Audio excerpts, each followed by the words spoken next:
En una ocasión, un niño llamado Denis fue adoptado por una familia en la época medieval. Denis odiaba profundamente al rey de su tierra porque cuando sus padres se enfermaron, los soldados del rey habían venido por orden del rey para llevárselos y nunca más volvió a verlos. Mucho tiempo después, Denis encontró un libro escrito por el propio rey que decía lo siguiente: «Me llena de amargura y dolor, y mi pueblo me odia por ello. Pero lo más horrendo de esta plaga, la peste negra, es que un ser vivo puede contraer la enfermedad por el solo contacto con los muertos. Al separar a los vivos de los muertos, puedo salvar a los vivos». Cuando Denis lee esto, se enteró que el rey los había separado para evitar que las personas sanas fueran contagiadas y padecieran los horribles efectos de la peste negra. La verdad acerca del rey liberó a Denis del odio que tenía durante toda su vida. Denis se enteró que el rey había actuado siempre y en todos los casos por amor a su propio pueblo. Bienvenidos, bienvenidas a una lección más de la Escuela Sabática.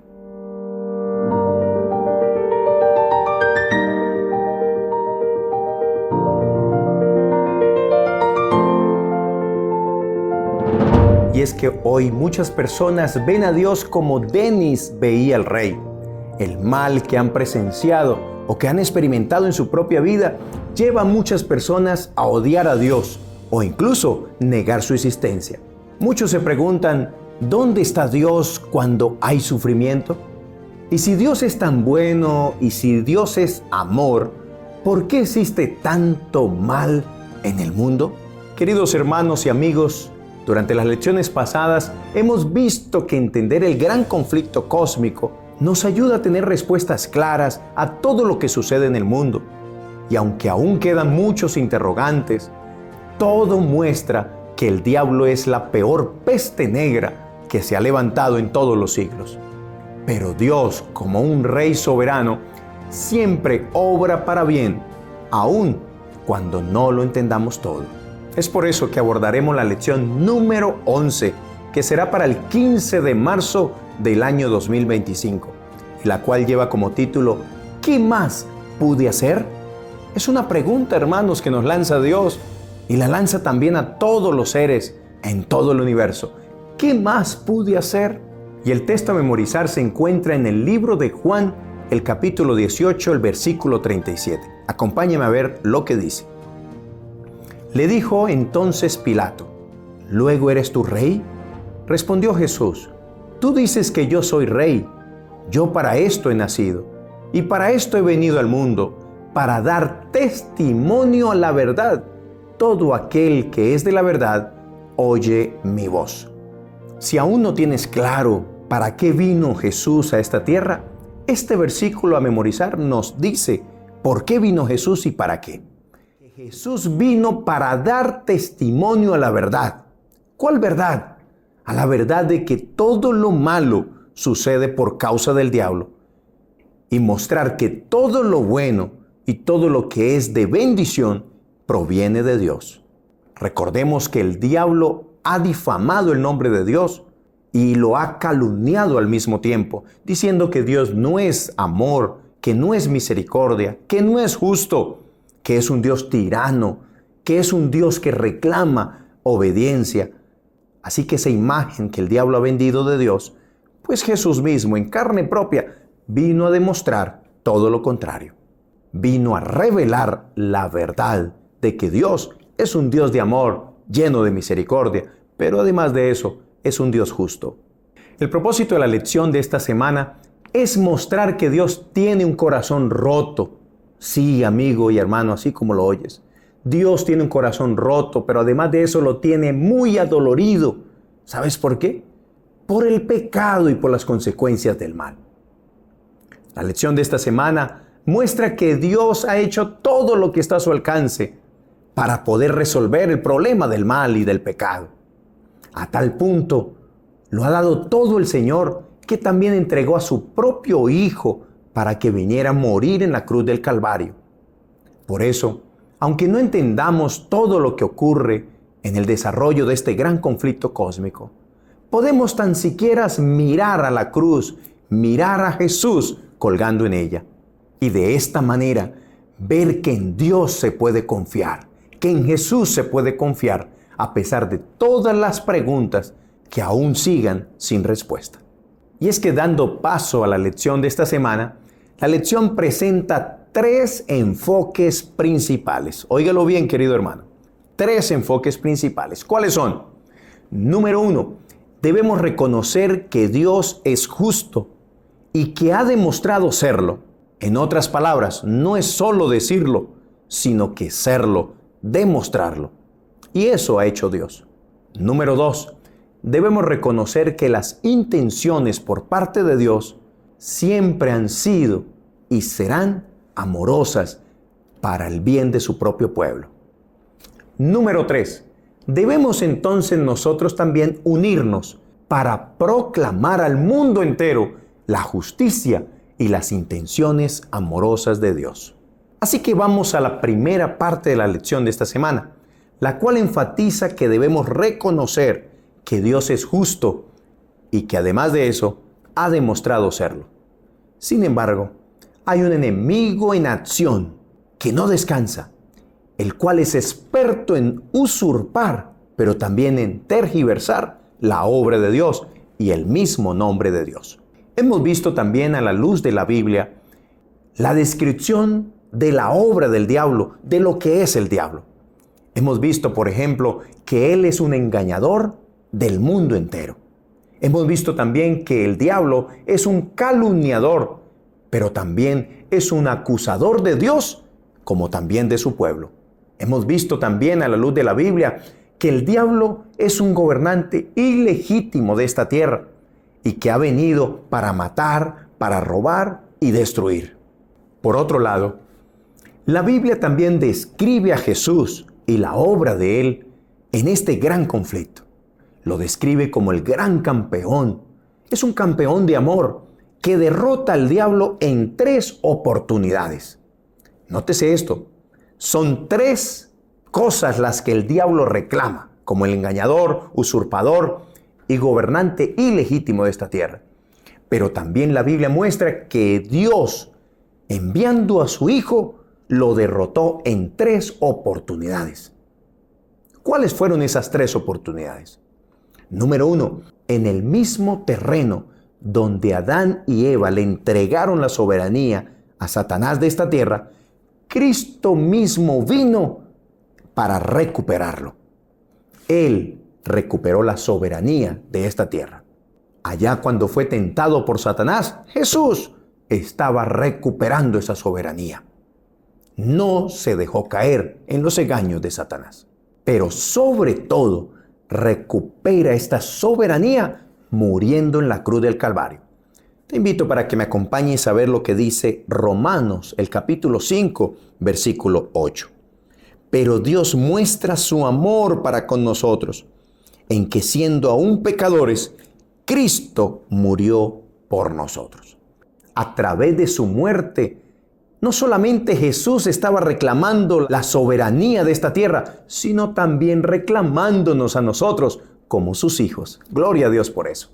La segunda derrota que aquí se muestra a la luz de la Biblia es que a través de la cruz, pero también a través de su resurrección, Cristo estaba demostrando que las acusaciones de Satanás eran totalmente falsas. Pero también Cristo estaba revelando el verdadero carácter de Dios, como un Dios de amor, lleno de misericordia, pero también de justicia. De esta manera quedaron en vergüenza ante el universo entero el mismo Satanás y sus huestes malignas.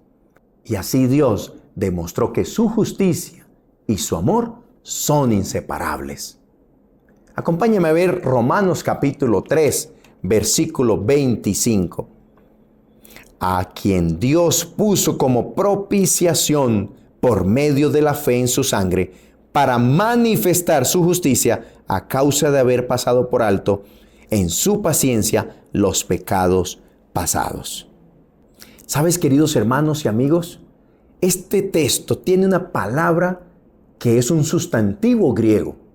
Ese sustantivo griego es endeisis. Y endeisis significa demostración, mostrar, probar.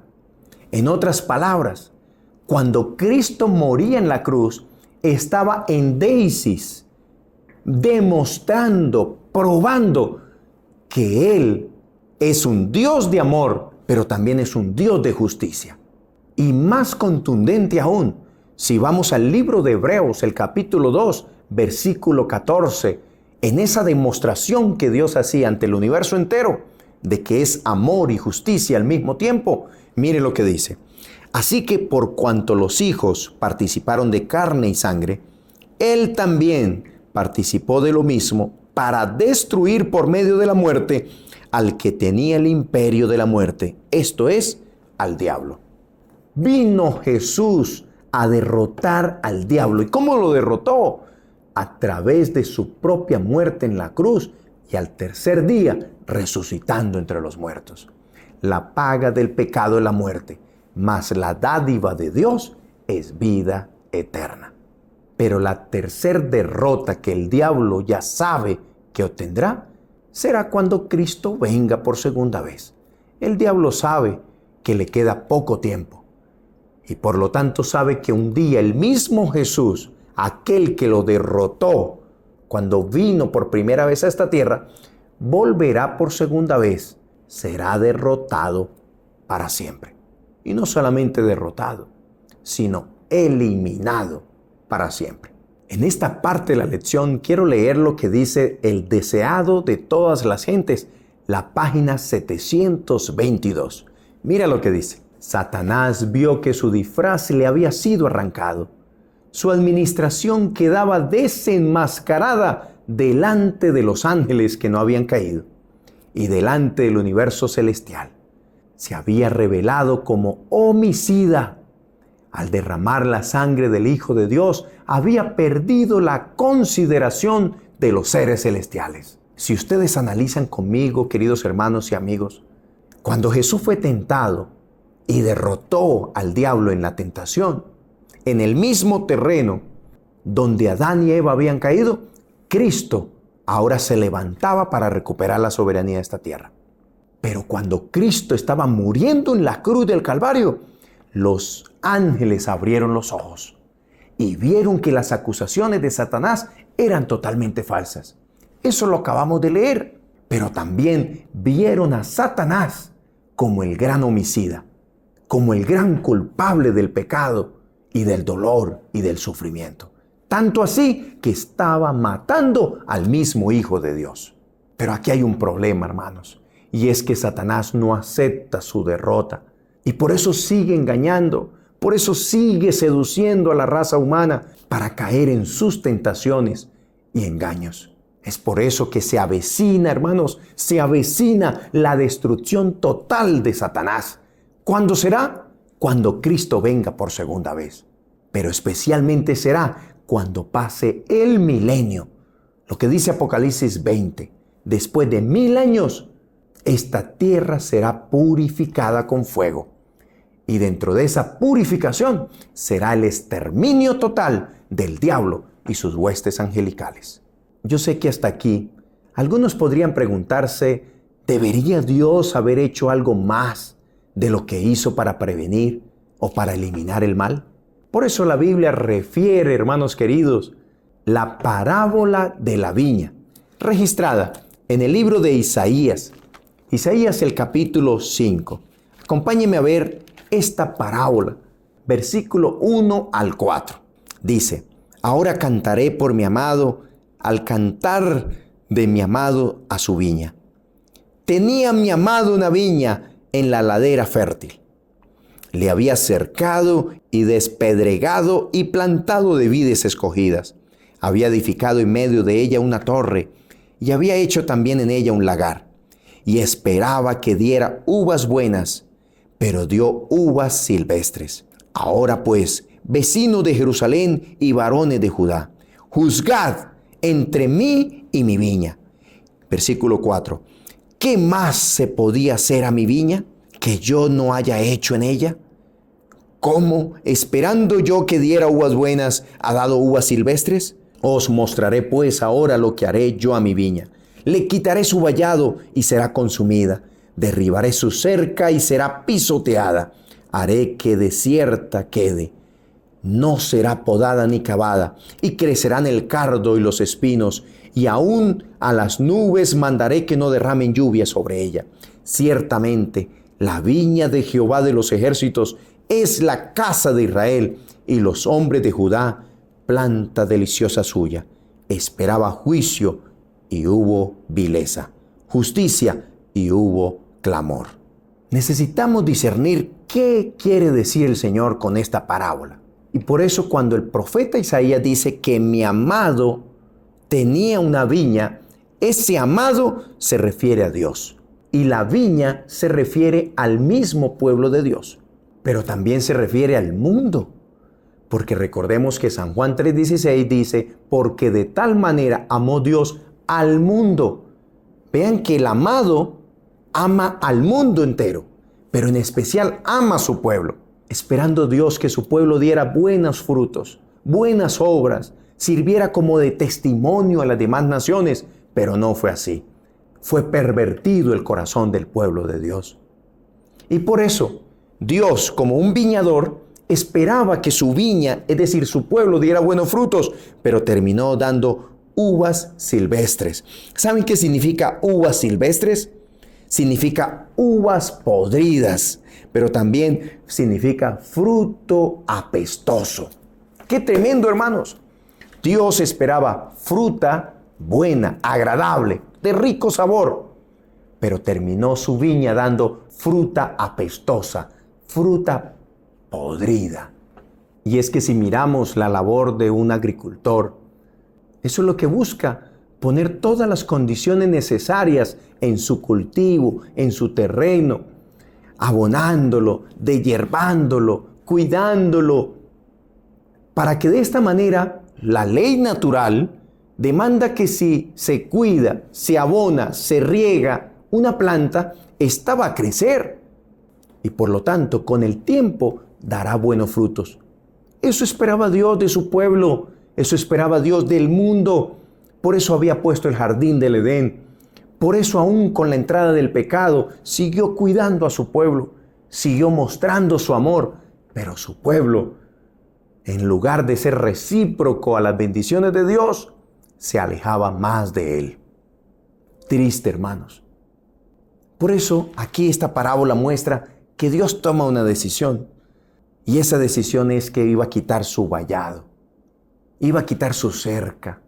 Ya no la iba a regar más, ya no la iba a podar más. Y por eso iban a crecer los cardos, la hierba.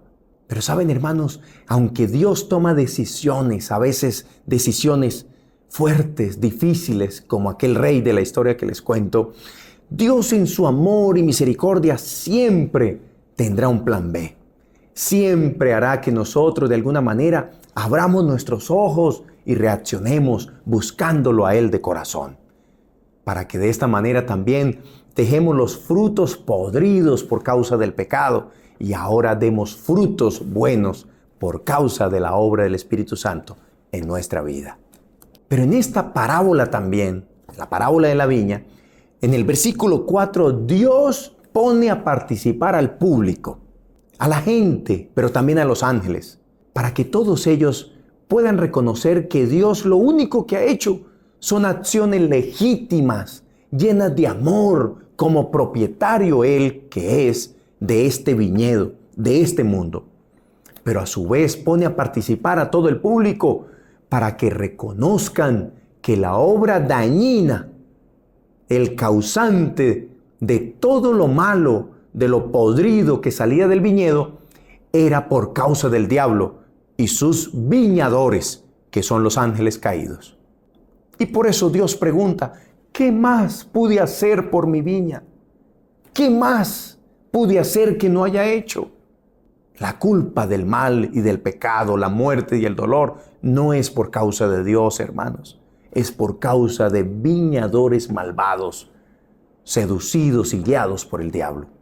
Pregunto, mis hermanos, Cuando una viña da malos frutos, ¿es culpa del viñador? No, ¿verdad? ¿Quién tiene entonces la culpa de todo? Ya hemos dicho, el diablo. Por eso esta parábola de la viña es conectada con la segunda parte de la lección de esta semana. Y la segunda parte de la lección de esta semana consiste en que debemos reconocer que las intenciones de Dios siempre han sido y serán amorosas, buscando siempre el bien de sus hijos. Jesús retoma el relato de esta viña y lo retoma en el mismo lugar donde el profeta Isaías lo había dejado. Pero además de eso, cuando Jesús cuenta otra parábola de la viña, arroja más luz sobre el carácter de Dios como viñador, pero también como aquel Dios amoroso que lo ha dado todo para que su viña dé buenos frutos. Por eso acompáñeme a ver lo que dice Mateo el capítulo 21, versículo 33 en adelante. Mire lo que dice. Oíd otra parábola. Hubo un hombre, padre de familia. Miren, allá en el libro de Isaías, Dios se compara a un amado. Pero ahora aquí se compara a un padre de familia. En esta parábola que Jesús cuenta de su viña, sigue diciendo, el cual plantó una viña, la rodeó con una cerca, cavó en ella un lagar, edificó una torre y la arrendó a unos labradores y se fue lejos. Aquí nos está mostrando que Dios puso todas las condiciones perfectas para que su viña pudiese crecer en óptimas condiciones. Pero Dios la entregó. ¿A quién se la entregó? Recordemos, al mismo Adán y Eva. Dios le había dado el poder, la soberanía de ser los gobernantes, quienes juzgaran e hicieran todo lo que quisieran en esta tierra. Pero en el versículo 34 dice, cuando se acercó el tiempo de los frutos, envió sus siervos. ¿Quiénes son los siervos a la luz de esta parábola? Si los labradores empezaron con los primeros seres creados de esta tierra, Adán y Eva, y de ahí en adelante todas las generaciones que vendrían, ahora ¿quiénes son los siervos que el dueño de la viña, el padre de familia, envía para recoger la cosecha? ¿Quiénes son? Ay, hermanos queridos, son todos los profetas, uno a uno que se levantaron a medida que avanzaban todas las generaciones de existencia de humanidad en esta tierra. Dios también iba levantando siervo tras siervo para que clamaran, para que exhortaran, para recoger cosecha de salvación, gente que dejara a un lado los engaños del diablo y ahora aceptaran la voluntad de Dios. El padre de familia de esta parábola enviaba a sus siervos, a los labradores, es decir, a los habitantes de esta tierra, para que recibieran sus frutos. Versículo 35. Pero los labradores, tomando a los siervos, es decir, a los profetas, a uno golpearon, a otro mataron y a otro apedrearon.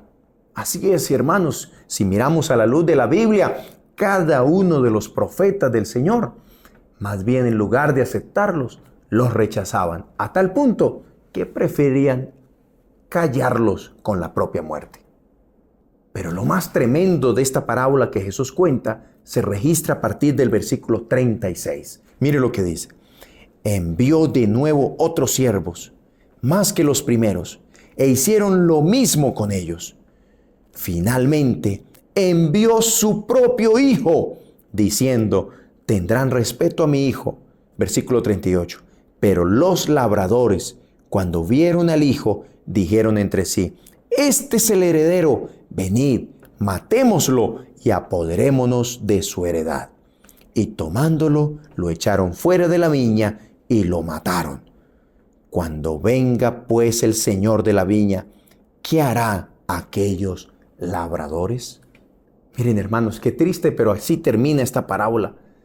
Que los labradores, es decir, los habitantes de esta tierra, mataron al mismo hijo, dueño de la viña, dueño de este mundo, lo mataron. Pero nótese algo interesante. Así como en la parábola de la viña en el libro de Isaías, termina con una pregunta, esta parábola también termina con una pregunta. Vamos a hacer la comparación. En Isaías capítulo 5, la pregunta con la cual termina es: ¿qué más pude hacer por mi viña que no haya hecho? Y ahora aquí, en esta parábola que Jesús cuenta, termina diciendo: ¿qué haré a aquellos labradores? Si unimos estas dos preguntas, notaremos una lección muy importante. Allá en Isaías, el Señor está diciendo: hice todo para que mi viña estuviese bien y dando buen fruto. Pero ahora aquí, en la parábola de Mateo capítulo 21, Jesús dice: ¿qué haré a aquellos labradores? A aquellos que se interesaron solamente en dañar a mi viña. Yo quería que mi viña diera buenos frutos y por causa de los labradores malvados ha dado mal fruto. ¿Qué haré? No voy a castigar a mi viña, sino que voy a castigar a los labradores malvados que dañaron a mi viña. ¡Qué tremendo, hermanos! Dios sabe que el culpable del mal es el diablo y sus labradores, que son los ángeles caídos. Ellos mismos, estando allí en la turba, cuando gritaban, cuando el pueblo gritaba: crucifiquen a Jesús, liberen a Barrabás, eran los mismos labradores, es decir, los ángeles del diablo, los que inducían, los que provocaban al mismo pueblo a que gritaran eso. El culpable es el diablo, hermanos, y sus ángeles caídos.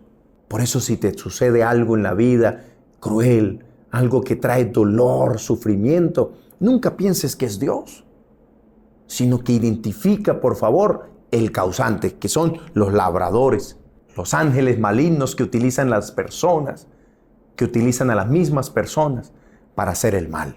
Por eso, si alguien aún así, comprendiendo esto, se siente tentado a pensar que un Dios que permite el mal y el sufrimiento no puede ser plenamente bueno y amoroso, debe mirar a la cruz y observar a ese Dios entregándolo todo, hasta su propia vida, por amor, pero también por justicia, porque la paga del pecado es la muerte. Nadie ha sufrido más que el mismo Dios. Y saber que Dios sigue sufriendo, hermanos, al ver cómo sufren sus hijos. Pero ¿qué más podría hacer Dios? Dígame. Por favor, pensemos por un segundo. ¿Qué más podría hacer Dios que no haya hecho? ¿Qué más? Escribe por favor ahí en la caja de comentarios. ¿Qué más pudo haber hecho Dios? ¿Había algo más? Hermanos, déjame decirte que si hubiese habido algo más que Dios pudiese hacer, Dios lo hubiera hecho. Pero no hay nada más. Todo lo hizo. Por eso ahora pasemos a la tercera y última parte de la lección de esta semana, la cual muestra que debemos proclamar al mundo la justicia y las intenciones amorosas de Dios. Y que finalmente tenemos que proclamar, decirlo, pero también vivirlo, de que el nombre de Dios ha sido y será vindicado para siempre. Pues al final, después de la venida de Cristo a esta tierra, durante los 1000 años que dice la Biblia que estaremos en el cielo, allí revisaremos los libros, el libro de las memorias, el libro de iniquidades, pero también el libro de la vida. Chequearemos esos libros y descubriremos todas las evidencias de que Dios es perfectamente amoroso, justo y recto. Pon atención a lo siguiente.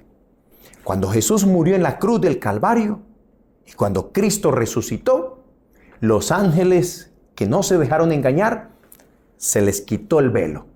Ninguna duda quedó en la mente de ellos de que Dios es amor, justo y recto.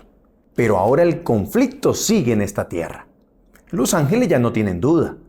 Los que tenemos duda somos la raza humana.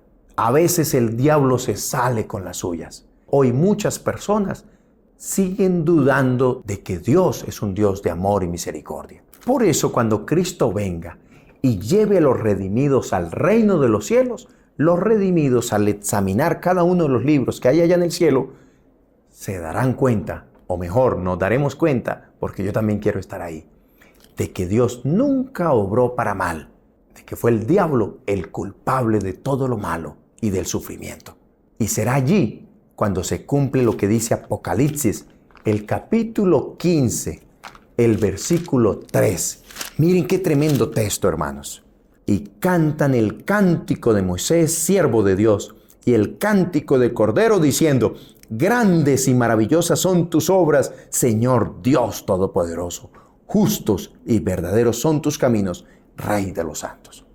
Cuando estemos ya chequeando, mirando los libros que hay en el cielo, expresaremos estas palabras: Señor, grande y maravillosas son tus obras, eres todopoderoso, eres justo, pero también son verdaderos tus caminos, eres un Dios recto. Nos quitaremos también el velo. Si hubo alguna duda, allí se despejará. Pero acompáñenme también a ver lo que dice unos capítulos más adelante. El capítulo 19, versículo 1 en adelante, dice: después de esto oí una gran voz, como de una gran multitud en el cielo. Mire, la multitud de los redimidos, la multitud de todos aquellos que aceptamos a Jesús como nuestro Salvador y que perseveramos hasta el día de su venida. Él ha venido y nos ha llevado al cielo. Y miren lo que vamos a expresar: aleluya, salvación, honra, gloria y poder son del Señor Dios nuestro, porque sus juicios son verdaderos y justos, pues ha juzgado a la gran ramera que corrompía la tierra con su fornicación, y ha vengado la sangre de sus siervos de la mano de ella. Miren, hermanos, Dios se encargará de traer justicia, de traer venganza. Hoy el diablo sigue trayendo sufrimiento, dolor, muerte, tragedia, pero Dios promete que el diablo y sus ángeles un día recibirán su paga, su recompensa. Dios mismo vengará la sangre de todos los inocentes. Pero mire lo que sigue expresando la Biblia. Versículo 3. Otra vez dijeron, es decir, los redimidos, recuérdalo, los redimidos cuando estemos en el cielo, otra vez dijeron: aleluya, el humo de ella ha de subir por los siglos de los siglos. Entonces los 24 ancianos y los 4 seres vivientes se postraron en tierra y adoraron a Dios, que estaba sentado en el trono. Y decían: amén, aleluya. Y del trono salió una voz que decía: alabad a nuestro Dios todos sus siervos y los que lo teméis, así pequeños como grandes. Y oí como la voz de una gran multitud, como el estruendo de muchas aguas y como voz de grandes truenos, que decía: aleluya, porque el Señor, nuestro Dios Todopoderoso, reina. Gocémonos, alegrémonos y démosle gloria, porque han llegado las bodas del Cordero y su esposa se ha preparado. ¡Qué tremendo, hermanos! ¡Qué esperanzador panorama! Luego de que nosotros revisemos los libros que hay en el cielo, no habrá nada de duda, solamente habrá una reacción. ¿Cuál es esa reacción? Nos postraremos, nos quitaremos las coronas y las pondremos a los pies de Cristo y diremos: Señor, sin duda alguna, tú eres un Dios justo, tú eres un Dios recto, tú eres un Dios lleno de amor y misericordia. Por eso, aleluya, hosana sean a ti. Amén, hermanos. Qué lindo es saber todo esto. Hoy, sufrimientos, dolor, muerte, tragedia. Mañana, gozo, alegría, felicidad por los siglos de los siglos. Pero ¿qué pasará cuando terminen los 1000 años? Querido hermano y amigo, cuando terminen los 1000 años, los redimidos tendrán el nombre de Dios vindicado para siempre. Por estas pruebas y estas evidencias, el nombre de Dios quedará vindicado en la mente de los redimidos. Pero cuando finalicen los 1000 años, la Biblia expresa en Apocalipsis 21 que vendrá la nueva Jerusalén a esta tierra y se posará en ella. También la Biblia muestra que cuando se pose la nueva Jerusalén, habrán resucitado todos los muertos sin Cristo, muertos que en vida no aceptaron a Jesús, que les vino la muerte, fueron engañados por el diablo. Pero no solamente eso, sino también se convirtieron en agentes del diablo para promocionar, para promover el mal y el sufrimiento. Y la Biblia muestra que cuando pasen esos 1000 años y se pose la nueva Jerusalén en esta tierra, ellos habrán resucitado. Y al mando de Satanás atacarán la nueva Jerusalén y los redimidos y Dios mismo que estaremos dentro de ella. Pero la Biblia dice en Apocalipsis que descenderá fuego del cielo y los consumirá. Pero antes de que suceda esto, Dios revela que por la mente de ellos pasará como un cassette, como un registro de toda su vida. Verán que todo lo que hicieron, todo lo que creyeron respecto a Dios era totalmente falso. Y ellos mismos, antes de ser destruidos, reconocerán que Dios es justo, amoroso y recto. ¿Pero de qué servirá para ellos? De nada. ¿Pero de qué servirá ante el universo entero? De que no vale la pena ser seducidos por el diablo, por el mal. Porque finalmente todo se revelará. Todo saldrá a la luz. Y por eso incluso quienes se van a perder, fruto de haber sido engañados por el diablo y fruto de haber sido agentes del diablo en esta tierra, terminarán postrándose ante el mismo Dios, reconociendo que Dios es soberano. Miren, hermanos, hasta quienes se van a perder vindicarán el nombre de Dios. Tremendo. Por mucho tiempo han pisoteado el nombre de Dios, pero terminados los 1000 años, ellos mismos revelarán también que el nombre de Dios, aquel que profanaron, estará y quedará vindicado para siempre. ¿Cuántos dicen amén por eso? Y por eso quiero concluir la lección de esta semana, mostrando que en diferentes épocas, pero también en momentos cruciales de la historia de la humanidad, se ha cumplido y se cumplirá lo que dice Filipenses, el capítulo 2, versículos 10 y 11. Acompáñenme a ver lo que dice. Filipenses 2, 10 al 11. Para que en el nombre de Jesús se doble toda rodilla de los que están en los cielos, en la tierra y debajo de la tierra, y toda lengua confiese que Jesucristo es el Señor, para gloria de Dios Padre. Aquí dice que ante el nombre de Jesús se doblará y se ha doblado toda rodilla. Tanto en el cielo como en la tierra y debajo de la tierra, toda lengua confiese que Jesucristo es el Señor. Me llama la atención 2 palabras de este texto. La primera palabra es en el nombre de Jesús, en el nombre de Dios. Y la segunda palabra es lengua. Lengua confiese que Jesucristo es el Señor. Nombre y lengua. ¿Saben qué significa eso? ¿Por qué enfatiza la Biblia nombre? ¿Y por qué enfatiza la Biblia lengua? Hermanos queridos, porque el nombre de Dios ha sido tergiversado. Por las calumnias del diablo, el carácter de Dios ha sido puesto en duda. Nombre en la Biblia es sinónimo de carácter. El carácter de Dios ha sido puesto en duda por causa de Satanás. Pero no será para siempre. El nombre de Dios quedará reivindicado. ¿Y por qué dice la Biblia que la lengua confesará? Hermanos queridos, porque recuerdan, todo comenzó por la lengua. El diablo utilizó la lengua para hablar mal del nombre de Dios. Fue la lengua usada por el mismo diablo para engañar con palabras a Adán y Eva, y ellos cayeron en el pecado. Hoy en día la lengua sigue siendo utilizada para mal, tristemente.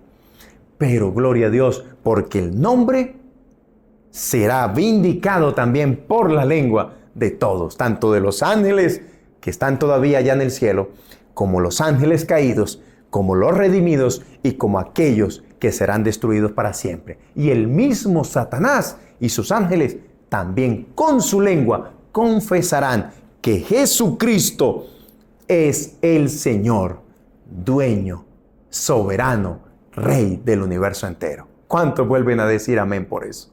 Ahora, hermanos queridos, mientras llega ese día glorioso, quiero decirte que Dios nos ha dejado una tarea. Tenemos una tarea. ¿Cuál es? Y es que nosotros debemos hacer nuestra parte y poner nuestro grano de arena en la vindicación del carácter de Dios. Nosotros tenemos que predicar que Cristo viene. Pero no solamente eso, Tenemos que vivir en carne propia, reflejar con nuestro testimonio que no estamos aliados con el diablo, sino que estamos aliados de parte de Dios. Y por eso predicamos, por eso ayudamos, por eso servimos, por eso ponemos los dones y talentos que Dios nos ha dado al servicio de Dios. Por eso nos apartamos del mal. Por eso le pedimos a Dios que nos transforme para que la gente vea esa transformación y por lo tanto crean en Dios. Y a través de nuestra predicación, a través del servicio y todo cuanto hagamos en la obra de Dios, otros sean acercados al redil, a la viña del Señor. Por eso en esta parte de la lección quiero leer lo que dice Palabras de Vida del Gran Maestro, la página 342. Mire lo que dice. Los últimos rayos de luz misericordiosa, el último mensaje de clemencia que debe darse al mundo es una revelación de su carácter de amor. Los hijos de Dios tienen que manifestar su gloria. En su vida y carácter se revelará lo que la gracia de Dios ha hecho por ellos. Hay solamente dos bandos, hermanos, quienes siguen a Satanás y quienes siguen a Dios. Quien sigue a Satanás reflejará el carácter del diablo, pero quien sigue a Dios reflejará el carácter de Dios. Y no solamente eso, ganará a más personas para el reino de los cielos. Proponte, además de ser candidato al reino de los cielos, proponte servir a Dios y proponte ganar almas para que también puedan ser salvas por los méritos de Jesús. Termino esta lección mostrando lo que dice Testimonios para la Iglesia. El tomo 9, la página 227, medita en lo que dice. Todo lo que nos dejó perplejos en las providencias de Dios quedará aclarado en el mundo venidero. Las cosas difíciles de entender hallarán entonces su explicación. Los misterios de la gracia nos serán revelados, donde nuestras mentes finitas discernían solamente confusión y promesas quebrantadas, veremos la más perfecta y hermosa armonía. Sabremos que el amor infinito ordenó los incidentes que nos parecían más penosos. A medida que comprendamos el tierno cuidado de aquel que hace que todas las cosas obren conjuntamente para nuestro bien, nos regocijaremos con gozo inefable y rebosante de gloria. ¿Cuántos decimos un fuerte amén por esto, hermanos? Hoy hay muchas cosas que no entendemos, pero si notamos, poco a poco el Señor ha ido mostrando su verdadero carácter.